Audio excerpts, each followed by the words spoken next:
Royal Bengal tiger জীবিত মানুষ খায় না। তার অর্থ কি? তার অর্থ হলো বাঘের মুখোমুখি মানুষ যখন হয় তখন বাঘের চেহারা দেখে মানুষের রুহু গলার কাছে এসে যায়। আত্মরা তখনই হয়। এরকম জীবনে আমার এক পজিশন হয়েছিল। লন্ডনে আমাকে আমার ভক্তরা বলল যে সাফারি পার্ক আমাকে দেখাবে। তখন চলো সাফারি পার্ক কি? যে সব জন্তু জানোয়ার ছাড়িয়ে দেওয়া, ওর মধ্যে দিয়া গাড়ি নিয়ে যেতে হবে। তাই বললাম থাবা দিয়ে যদি গাড়ির গ্লাস গ্লাস ভাঙে? তা বললো যে ওখানে পুলিশ আছে, লোকজন আছে, হর্ন জোরে বাজাইতে হবে, নিয়ম আছে, তাহলে তারা আসবে এবং বন্দুকের মধ্যে রাবারের গুলি আছে, বিষ মাখানো, ওইটা মেরে দেবে। তারপরে জন্তুটা পড়ে যাবে, তার ঘুম আসবে, তখন বেঁচে যাবে। আমি দেখার লোভ সামলাইতে পারলাম না, আর ভয়তেও ঘামে গেলাম। আল্লাহ ভরসা করে গেলাম। বিশাল এরিয়া, আল্লাহ যে কত দেখাইছে গোলামের, সুবহানাল্লাহ। সারা জীবন সেজদায় পড়েও কুলাইতে পারবো না, কত আল্লাহ দেখাইছেন, সুবহানাল্লাহ। গেট দিয়ে ঢুকলাম, লোহার বিশাল গেট, বাঘ সিংহ সব ছাড়িয়ে দেওয়া জঙ্গলের মধ্যে।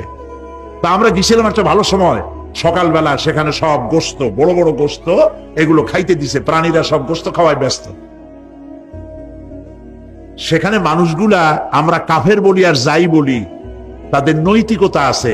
আমার দেশের বাঘগুলারে তাদের জন্য বরাদ্দ হচ্ছে গোস্ত, কিন্তু চার পায়া জন্তুরে হাড্ডি খাওয়াইয়া দু পায়া পশুগুলিতে গোস্তগুলো খাইয়ে ফেলে। জানোয়ার পশুর চাইতে নিকৃষ্ট, ঠিক কিনা বলেন? পশুর খাদ্য নিজে খায়। যাই দেখেন আমাদের দেশের চিড়িয়াখানাগুলির অবস্থা, বাঘ শুকায় গেছে, হরিণ শুকায় গেছে, সিংহ শুকায় গেছে। তার তো শুকাবার কথা না। পরে কে খাওয়ায় জঙ্গলে? আল্লাহ পাক খাওয়ান, সুবহানাল্লাহ। এত বড় বড় গোস্তের টুকরা এক একটা বাঘে পেয়েছে। বাঘ একটারে নিয়ে গাছে উঠছে, আর একটা টানাটানি করতেছে, আর আমরা গাড়ি নিয়ে আসতে যাচ্ছি। এক বাঘ তার ওই গোস্ত ফালায় থুয়ে আমাদের দিকে আগায় আসতেছে। আমি বললাম আল্লাহ, যা ভয় করতেছিলাম আমি তখন, ওই যে বলেছি যে মরা মানুষ বাঘে খায় না, বাঘ দেখলি কলজে উড়ে যায়। আমার হার্ট বিট এত বাড়ছে, আর আল্লাহ আল্লাহ করতেছি, দোয়া দুরুদ শেষ হয়ে গেছে পড়তে পড়তে। বাঘটা একেবারে গাড়ির কাছাকাছি আসছে, ইন্না লিল্লাহ পড়তে পড়তে সরে গেলাম। আল্লাহর মেহেরবানি, বাঘটাও কি মনে করলো এই যে ছোট্ট আল্লাহর ছোট্ট গোলাম, হরে খাইয়া কি হবে, বোকা ছাড়িয়ে দিল আমার ওই মনে করে। তার যা শক্তি, গাড়ির গায়ে যদি থাপ্পড় মারতো, আমার টয়োটা গাড়ি ছিটকে আর এক জায়গায় পড়ে যেত। আল্লাহ বাঁচাই দিলেন, সুবহানাল্লাহ। টেলিভিশনে যে গাছ সম্পর্কিত যে বিজ্ঞাপনগুলি দেওয়া হয়, এগুলি নিছক কোন বিজ্ঞাপনের উদ্দেশ্যে বিজ্ঞাপন নয়, এগুলি বাস্তব। নবী করিম সাল্লাল্লাহু আলাইহি ওয়াসাল্লাম গাছ কাটতে নিষেধ করেছেন। প্রয়োজনে কাটুন, প্রয়োজনে, বিনা প্রয়োজনে আপনি গাছের পাতাও ছিঁড়বেন না, প্রয়োজনে গাছটাও কেটে ফেলতে পারেন। পাতা ছিঁড়বেন না কেন? যেহেতু প্রত্যেকটি পাতা আল্লাহ রাব্বুল আলামিনের জিকির করছে। এই গাছগুলি কেটে কেটে প্রকৃতির ভারসাম্য আমরা নষ্ট করেছি। গাছ আমাদের বন্ধু। আমরা বাতাস থেকে অক্সিজেন গ্রহণ করি, অক্সিজেনকে কার্বন ডাই অক্সাইড করে ছেড়ে দেই। কার্বন ডাই অক্সাইড হচ্ছে প্রাণী জগতের জন্য বিষ। এই বিষকে নষ্ট করে দিয়ে অক্সিজেনকে পরিশোধিত করা, রিফাইন করার কোন ফ্যাক্টরি পৃথিবীতে নাই। আল্লাহ রাব্বুল আলামিন এই সৃষ্টি জগৎকে বাঁচাবার জন্য অসংখ্য গাছ বানিয়েছেন, আর গাছের খাদ্য বানিয়েছেন কার্বন ডাই অক্সাইড। আমার জন্য যেটা বিষ, সেটা গাছের জন্য খাদ্য। গাছ সারা রাত এটাকে খাইলো, দিনের বেলায় সূর্যের তাপে এই কার্বন ডাই অক্সাইড আর গাছের সবুজ রং, পাতার সবুজ রঙে মিলে এক প্রকারের রন্ধন ক্রিয়ার মধ্য দিয়ে কার্বন ডাই অক্সাইড আবার ফ্রেশ অক্সিজেন হয়ে পৃথিবীর প্রাণী জগৎকে বাঁচার জন্য পথ উন্মুক্ত করে দেয়। আল্লাহ সুবহানাহু ওয়া তাআলা তিনি বলছেন, এভাবে করে আমি এই সূর্যের তাপ দিয়ে পৃথিবীবাসীকে কল্যাণধর্মী হিসেবে সূর্যকে সৃষ্টি করেছি। এই সূর্যের তাপ, এটি একটি বিরাট অগ্নিকুণ্ড, কোটি কোটি বছর ধরে ভূপৃষ্ঠে আলো এবং উত্তাপ ছড়িয়ে যাচ্ছে। সুবহানাল্লাহ বলেন তো, পৃথিবীর সমস্ত আগুন সব যদি এক জায়গায় করা হয়, সূর্য এক সেকেন্ডে যে তাপ পৃথিবীতে দেয়, ওরকম এক সেকেন্ডের তাপ পৃথিবীর সব আগুন এক জায়গায় হইয়া সমভাবে সর্বত্র ছড়াতে পারবে কি? সুবহানাল্লাহ। মসজিদ আন-নববী আশ-শরীফ, আল মদিনা আল মুনাওয়ারা, সোনার মদিনা। সুবহানাল্লাহ। আমি মদিনায় গিয়া এবারও বলছি, আল্লাহ যদি ফাহাদের মাফ করতে চান, মসজিদে নববী এবং মসজিদে হারামের যে এক্সটেনশন এবং হাজিদের জন্য যে উপকার করেছেন, আল্লাহ যদি মাফ করতে চান, এটা বড় আকারের একটা ওসিলা হয়ে যেতে পারে। এক সময় গরমে কষ্টে অস্থির হয়ে যেতাম মসজিদে নববীতে, এখন মসজিদে নববীতে ঢুকলে মনে হয় জান্নাতের মধ্যে। আর জান্নাত তো চিন্তা করা যায় না, কোনো চোখ নাই যা দেখছে, কোনো কল্পনা নাই যা মন নাই যা কল্পনা করছে, এটার সাথে তুলনাই হবে না। তবে মনে হয় যেন জান্নাতের মধ্যে ঢুকে গেছি। প্রত্যেকটি খামের গোড়া থেকে ঠান্ডা বাতাস উঠতেছে, প্রত্যেকটি পিলারের গোড়া থেকে। মসজিদে নববী থেকে 3 কিলোমিটার দূরে এসি প্লান্ট। পৃথিবীর সব থেকে বড় এসি প্লান্ট হচ্ছে মদিনা মুনাওয়ারায় এসি প্লান্ট, যেটা দিয়ে মসজিদে নববী, যেখানে 8 লক্ষ মানুষ একসাথে নামাজ পড়তে পারে, ঠান্ডা উঠতেছে। সুবহানাল্লাহ। ভাইদের বলি, হজ যারা করছেন, পয়সা কড়ি আছে, হজ করেছেন, ভালো করেছেন, মাঝে মধ্যে সময় পেলে রমজান মাসে যায়েন। মানুষেরা আমাদের দেশের হলিডে করতে কপাল পোড়ারা সিঙ্গাপুর যায়, ব্যবসা করতে যান, আমার আপত্তি নেই, আমেরিকায় যান, সিঙ্গাপুরে যান, ব্যাংকক যান, হংকং যান, থাইল্যান্ড যান, যান বললে সেখানে যান। কিন্তু হলিডে করার জন্য এইসব জায়গায় না গিয়া পয়সাগুলি জমাইয়া রমজান মাসে যাইয়েন মদিনা মুনাওয়ারায়, আর আল্লাহর ঘর মসজিদে হারামে। কোরআন নাজিল কেমনে হয়েছে তা তো দেখি নাই।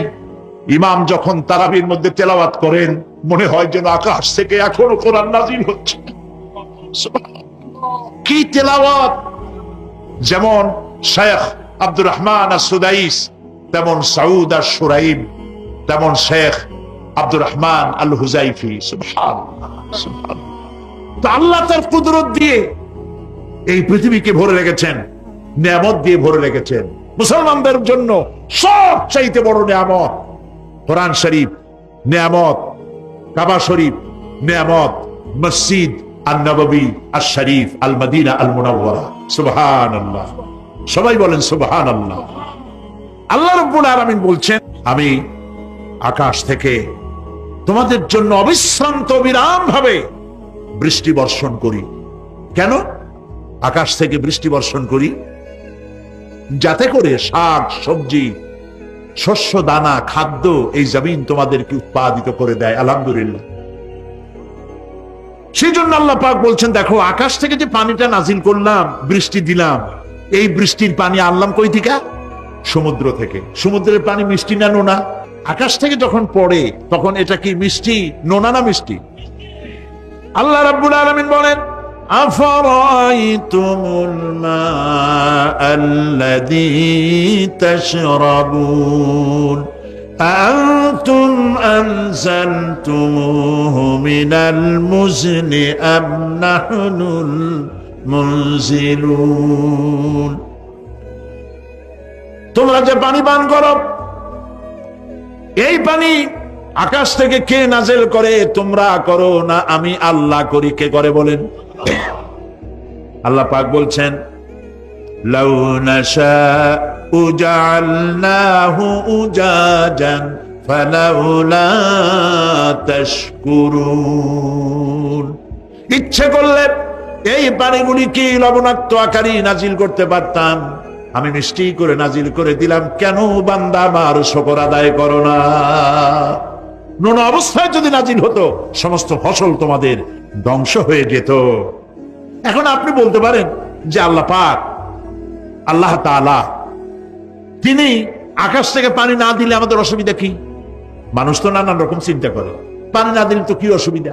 আমার খালে পানি, আমার বিলে পানি, আমার কুয়ায় পানি, আমার টিউবওয়েলে পানি, পানি না দিলে ক্ষতি কি?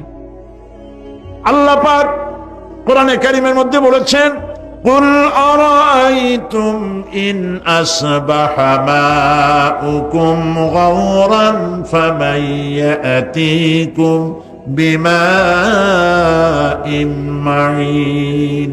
বলো দেখি সবে শুকাইয়া যদি যায় এই জমিনের পানি, তাহলে হেথায় তটনির ধারা কে দিবে সবারে আনি। বান্দারে, বৃষ্টি না হইলে তুমি পানির পরোয়া করো না। সমুদ্রের পানি নেবা, নদীর পানি নেবা, কলের পানি নেবা।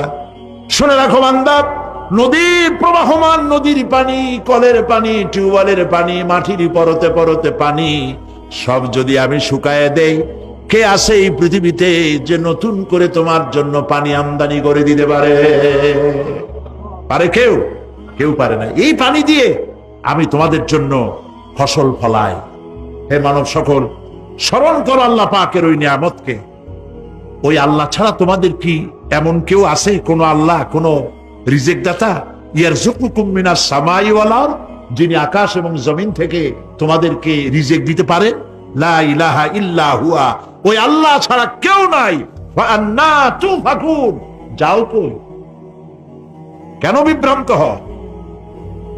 আল্লাহ পাক আকাশ থেকে পানি দিলেন, জমিনের ফসল উৎপাদন করে দিলেন, আর এরপরে আল্লাহ পাক বলেন ওয়া জান্নাতিন আলফাফা, আর ঘন সন্নিবদ্ধ নিবিড় বাগান বানায় দিলাম। সুবহানাল্লাহ বলেন। এখানে আল্লাহ পাক কি কি বললেন? শাক, লক্ষ্য করুন, শাক, সবজি, খাদ্যশস্য, উদ্ভিদ, এগুলো দিলাম, আর সাথে সাথে ঘন নিবিড় বাগান বানাইলাম। নিবিড় বাগান দেখছেন? দেখেন নাই, বোঝেন নাই, তাই দেখেন নাই, তা নাহলে দেখছেন। কক্সবাজার যাওয়ার সময় দেখেন না গাছের, রাস্তার দুই ধারে কত গাছ, দেখছেন কিনা? রাঙ্গামাটি যাওয়ার সময়, বান্দরবনে যাওয়ার সময় কার বাবা এই গাছগুলি লাগাইছে? কম কে লাগিয়েছে?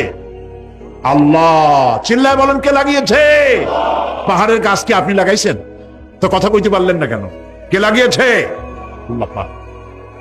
সুন্দরবন ফরেস্ট এরিয়া দেখছেন কোনদিন?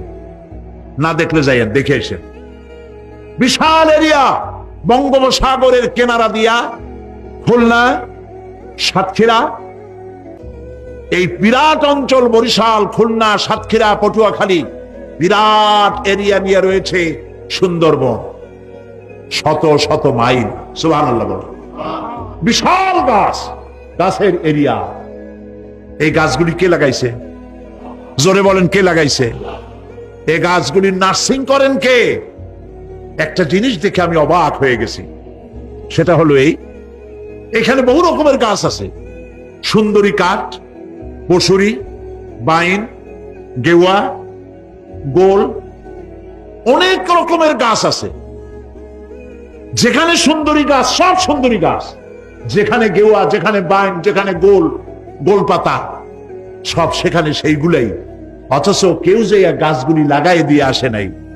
আরেকটা অসুবিধা, আরেকটা জিনিস হচ্ছে, জোয়ারের সময় এই এলাকা ডুবে যায়, 1 হাত 1.5 হাত পানি হয় গাছের গোড়ায়। যে ফলগুলি পড়ছিল গাছ দিয়া, এই ফলগুলি ভাটির টানে চলে গেল, নিচে নেমে গেল, নদীতে নেমে গেল, আবার জোয়ারের টানে উঠে আসলো, পানিতে ভেসে ভেসে ফলগুলি ভারী হয়ে গেল। এক সময় ভাটির টানে আর গেল না। এই গাছগুলিকে, সুন্দরী গাছের মধ্যেই সুন্দরী ফল, বাইনের মধ্যে বাইনের ফল, কে সাজাইয়া এই সুন্দর বাগানগুলি বানাইলো? চিল্লায় বলো।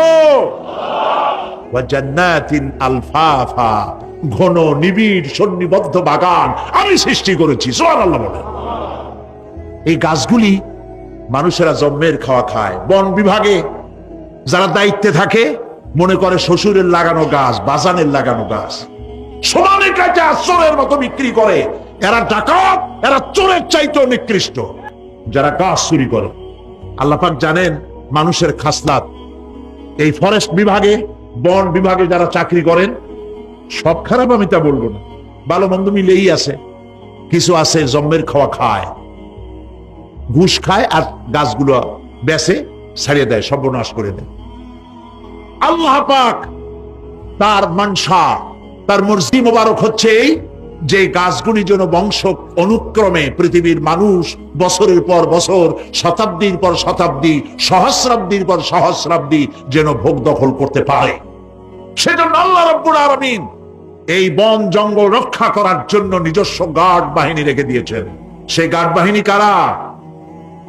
বন্য হাতি, রয়্যাল বেঙ্গল টাইগার, বড় বড় সাপ। আপনারা যান, যায় দেখবেন সালাম কেমনে দেয়। প্রিয় ভাই সব, আল্লাহ রাব্বুল আলামিন এই সব জিনিস পৃথিবীকে দিয়েছেন। আর এইগুলি বলার পরে আল্লাহ পাক বলছেন যে এই চোখে দেখা জিনিসগুলি বললাম। কে বলতেছেন? চোখে দেখা জিনিসগুলি দেখালাম, এগুলি দেখে চোখ হলো, চক্ষুকে উন্মিলিত করার জন্য এই সব দৃষ্টান্ত আমি চোখের সামনে রেখে দিলাম। এর দ্বারা বোঝো এত বড় বিশাল আকাশ, অত বড় সূর্য, এত সুন্দর চাঁদ, এই পাহাড়, ওই সমুদ্র, এই বনবনানী যিনি সৃষ্টি করেছেন, আমার মতো ছোট্ট মানুষ মৃত্যুর পরে তিনি আবার জিন্দা করতে এই পৃথিবী খেল তামাশা করার জায়গা না। দেখো আর শেখো আল্লাহ পাকের অপূর্ব সৃষ্টি, নৈপুণ্যতা, কলা কুশলতা দেখো, আর সেজদা দিয়ে আল্লাহ রব্বুল আলামিনের শুকরিয়া আদায় করো। সুবহানাল্লাহ। আমরা যদি তা করতে পারি, আল্লাহরে যদি বুঝতে পারি, আমাদের আমল আখলাক ভালো হয়ে যাবে। আমরা চুরি করে গাছ বেচবো না, ওজনে কম দেব না, খাদ্যে ভেজাল দেব না, ঘুষ খাবো না, সুদ খাবো না, প্রতারণা করবো না, মিথ্যা কথা বলবো না। আমরা ভালো হয়ে যাব যদি এই একটি জিনিসকে বিশ্বাস করতে পারি যে আমার এই জীবন শেষ কথা নয়, আর একটা জীবন আসবে, সেই জীবনে এই জীবনের সব হিসাব দিতে হবে। এই ঈমান আনলে পরে যারা ঈমান সমৃদ্ধ হয় তাদেরকে আল্লাহ পাক মর্যাদা দান করেন, তাদের সম্মানকে আল্লাহ পাক বৃদ্ধি করেন। আল্লাহর প্রতি ঈমান মানুষকে আত্মসম্মান বোধ সৃষ্টি করে। কারণ মানুষ আল্লাহর প্রতি ঈমান আনার আগে তারা পাথর পূজা করত, তারা গাছকে পূজা করত, সাপকে পূজা করত, তারা সূর্যকে পূজা করত, আগুনকে পূজা করত। আল্লাহ রাব্বুল আলামিন ঘোষণা করছেন, আল্লাহ পাক বলেন, আমাকে বাদ দিয়ে তোমরা যাদেরকে তোমরা ডাকো, যাদেরকে সম্মান করো, যাদের সামনে মাথা নত করো, এরা তোমার মতো আমার গোলাম। সূর্য আমার গোলাম, চন্দ্র আমার গোলাম, গাছপালা, পাহাড় পর্বত সবই আমার গোলাম। তোমরা নিজেরা গোলাম হয়ে এই গোলামের সামনে মাথা নত করো, এরা তোমার কোনো উপকার সাধন করতে পারবে না, কোন উপকার এরা তোমার করতে পারবে না। সুতরাং ঈমান মানুষকে সমৃদ্ধ করে, মাথা নত করতে শিখায় কেবলমাত্র কার সামনে? যখনই আমরা পড়েছি লা ইলাহা ইল্লাল্লাহু মুহাম্মাদুর রাসূলুল্লাহ, এই কালেমা যখন আমরা উচ্চারণ করেছি, তখন আমাকে এই কালেমা শিখায়েছে মাথা নত করা কারো সামনেই চলবে না, একমাত্র আল্লাহ রাব্বুল আলামিন ছাড়া। তিনি ছাড়া কারো কোনো শক্তি নেই। সমস্ত শক্তির উৎসকে, সমস্ত ক্ষমতার উৎস কেবলমাত্র কে? আল্লাহ পাক। সেজন্য আপনারা আমাকে জবাব নেন, খেতে দেওয়ার মালিককে? জোরে বলতে হবে, খেতে দেওয়ার মালিককে, পড়তে দেওয়ার মালিককে, হাসাবার মালিককে, কাঁদাবার মালিককে, হায়াতের মালিককে, মওতের মালিককে, ক্ষমতা দেওয়ার মালিককে, ক্ষমতা সিনায় নেওয়ার মালিককে, ফাআলুল লিমা ইউরিদ, যা খুশি তাই তিনি করেন। তার কাছ থেকে তার ক্ষমতার চাইতে প্রচন্ড ক্ষমতা কারো না। তিনি যদি কাউকে উপকার করতে চান, وَيَمْسَسْكَ اللَّهُ بِضُرٍّ فَلَا كَاشِفَ لَهُ إِلَّا هُوَ وَإِن يُرِدْكَ بِخَيْرٍ فَلَا رَادَّ لِفَضْلِهِ। আল্লাহ পাক বলেন, আল্লাহ পাক যদি কাউকে উপকার করতে চান তাহলে তাকে কেউ ক্ষতি করতে পারে না।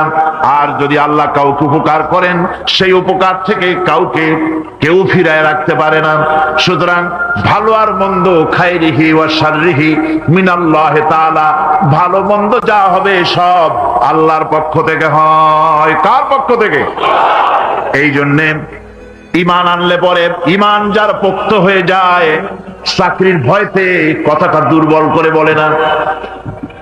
আমি যদি এই কথাটা বলি, ইমামতি যদি না থাকে, এই হক কথাটা যদি বলি, তাহলে আমার দাওয়াত সহজ যদি কমে যায়, আমার মন্ত্রিত্ব যদি না থাকে, আমার লোকেরা সম্মান করত, সম্মানটা যদি না থাকে, রুজি নষ্ট হয়ে যাবে, এই চিন্তা তারা করতে পারে না। কারণ আল্লাহ রাব্বুল আলামিন তিনি পরিষ্কার করে বলেছেন, এই পৃথিবীর বুকে এমন কোন বিচরণশীল জীব নাই যে জীবের রিজকের দায়িত্ব আমি আল্লাহ আমার নিজ হাতে গ্রহণ করি নাই।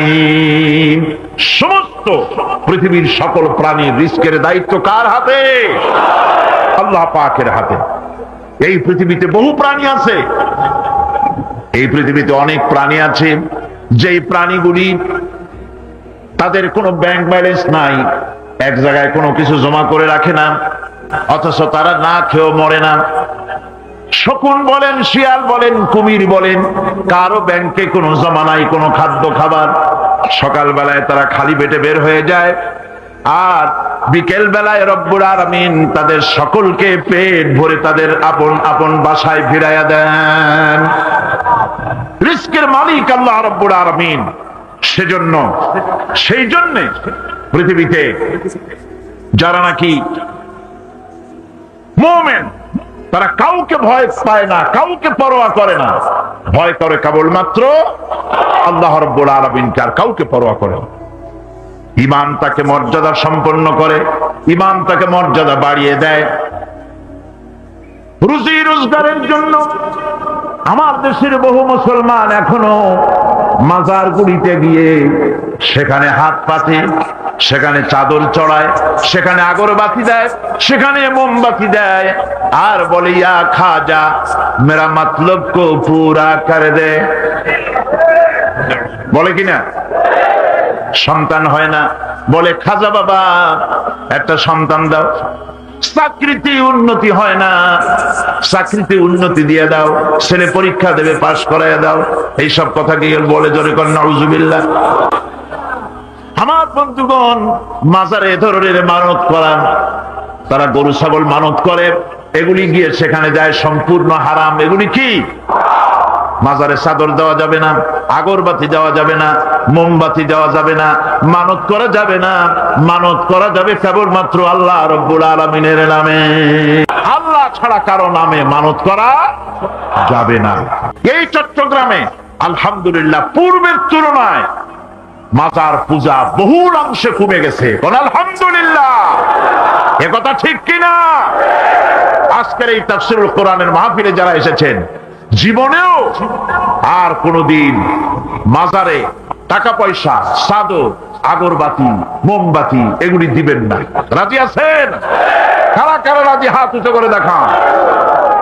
আলহামদুলিল্লাহ, হাত নামা।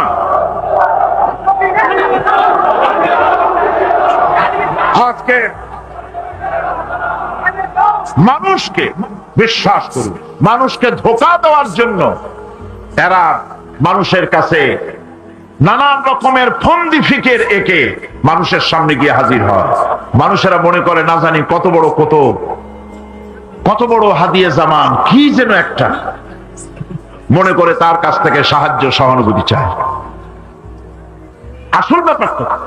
আসল ব্যাপারটা হলো, কবি খুব সুন্দর করে বলেছেন, ये हाल तेरा चाल है, ये हाल तेरा चाल है, मकसूद तेरा माल है, क्या जब तेरा चाल है लाखों को अंधा कर दिया। তোমার এই ভান ধরাটা, ভান ধরেছো, ওলি উল্লাহ সেজেছো, এগুলি হচ্ছে তোমার একটা ভান। এই ভান ধরে মানুষের পয়সা লোটার ব্যবস্থা করেছো, লাখো মানুষকে অন্ধ করে দিয়েছো এগুলি করে। সুতরাং মানুষের আজকে বুঝতে আর বাকি নাই। মানুষ আজ মাজার মুখী হওয়ার চাইতে মসজিদ মুখী বেশি হচ্ছে। আলহামদুলিল্লাহ। আমার বন্ধুগণ, ইসলাম মানুষকে শিখায়, মানুষ যখন ঈমান আনে, আল্লাহ পাক বলেন ক্ষতি থেকে বাঁচার জন্য ইল্লাল্লাযীনা আমানু, যারা ঈমান এনেছে, ঈমান আনলে পরে যে উপকারটি তার হয় তা হলো তার মধ্যে বিনয় এবং বিনম্রতা আসে। সে অহংকারী হয় না। মুমিন কখনো অহংকারী হয়? কিসের অহংকার? টাকা পয়সার অহংকার করবে। আল্লাহ পাক যদি ব্রেন টিউমার দিয়ে দেন, হার্টের মধ্যে যদি ক্যান্সার করে দেন, ব্লাডের ভিতরে যদি ক্যান্সারের জার ঢুকায় দেন, সারা জীবনে যা কামাই করেছো সব শেষ করলেও রোগ সারবে না। কথা ঠিক কিনা? এই জন্য আল্লাহ রাব্বুল আলামিন কোরআনে কারীমের মধ্যে পরিষ্কার করে বলেছেন, যারা অহংকার করো, আমার আইন ভালো লাগে না, আমার দিন পছন্দ হয় না, আমার ইসলাম ভালো লাগে না, যদি পছন্দ না হয় বেরিয়ে যাও। ইয়া মা'শারাল জিন্নি ওয়াল ইনসি ইন ইসতাতা'তুম আন তানফুযু মিন আকতারিস সামাওয়াতি ওয়াল আরদ فانفذوا لا تنفذون إلا بسلطان يا معشر الجن হে পৃথিবীর জেনেরা ওয়াল ইনস এবং পৃথিবীর মানুষেরা, যদি সম্ভব করতে পারো আমার এরিয়া থেকে, আমার বিশ্ব থেকে, আমার পৃথিবী থেকে বেরিয়ে যাও। পারবে না, বেরিয়ে যেতে পারবে না।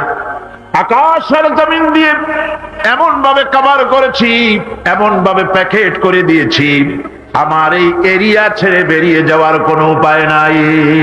আছে উপায়? কোন উপায় নাই। সুতরাং অহংকার করো না, টাকার অহংকার, বিদ্যার অহংকার, স্বাস্থ্যের অহংকার করো না। অনেকে স্বাস্থ্যের অহংকার করে, আমি বলি স্বাস্থ্য খুব ভালো, খুব ভালো, হাঁটার সময় মাটি মসমস করতে থাকে। আপনি কি করতে পারবেন এই অহংকার করে? আল্লাহ পাক বলছেন ওয়ালা তামশি ফিল আরদি মারহান ইন্নাকা লান তাখরিকাল আরদা ওয়া লান তাবলুগাল জিবালা তুলা। আমার এই জমিনের উপরে অহংকার করে হেঁটো না। তুমি তোমার পায়ের আঘাত দিয়ে আমার জমিনটাকে ধসায় দিতে পারবে না, আর অহংকার করে তুমি পাহাড়ের উচ্চতাও ছাড়াই যেতে পারবে না। সুতরাং অহংকার করো না। আল্লাহ পাক অহংকারীকে পছন্দ করেন না। অহংকার করা আল্লাহ নিষেধ করে দিলেন। যে ব্যক্তি মুমিন, ঈমান জেনেছে, অহংকার থেকে সে মুক্ত হয়ে যায়, এটা ঈমানের বড় ফায়দা।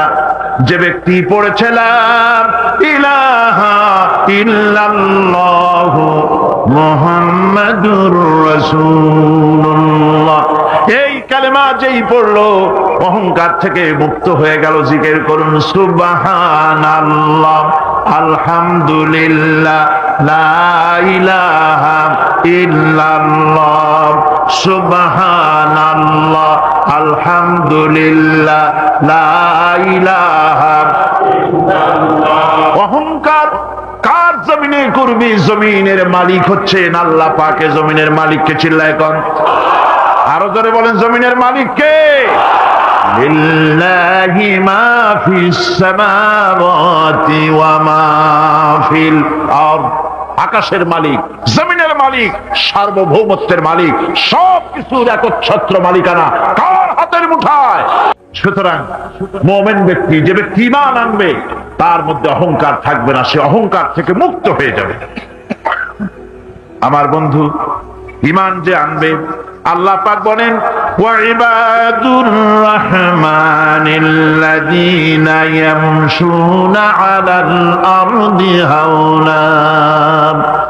রহমানের বান্দা যারা, তারা জমিনের উপরে মাথা নিচু করে তারা হাঁটে, বিনয়ের সাথে হাঁটে, অহংকার করে না। বুক ফুলায়া মাথা উঁচু করে অহংকার করে হাঁটে না। দেখে নেব, এরকম করে চিল্লায় না। মানুষের উপরে দুঃশাসন, জুলম ইত্যাদি তারা করে না। আমার বন্ধুগণ, ঈমান যারা আনে, ঈমান তাকে আরো একটি মর্যাদা, আরো একটি গুণ, আরেকটি কোয়ালিটি তার মধ্যে সৃষ্টি করে দেয়। সে জানে মওতের মালিক হচ্ছে আল্লাহ রব্বুল আলামিন। কেউ আমার জীবন নিতে পারবে না। এক মুহূর্ত হায়াত থাকতে আমার জীবন কেউ নিতে পারবে না। কথা ঠিক কিনা? হায়াত থাকতে কেউ মরবে না। সুতরাং সে আল্লাহ ছাড়া কাউকে ভয় করবে না। মৃত্যু তো আসবেই, আজ হোক কাল হোক, মৃত্যু আসবে কিনা?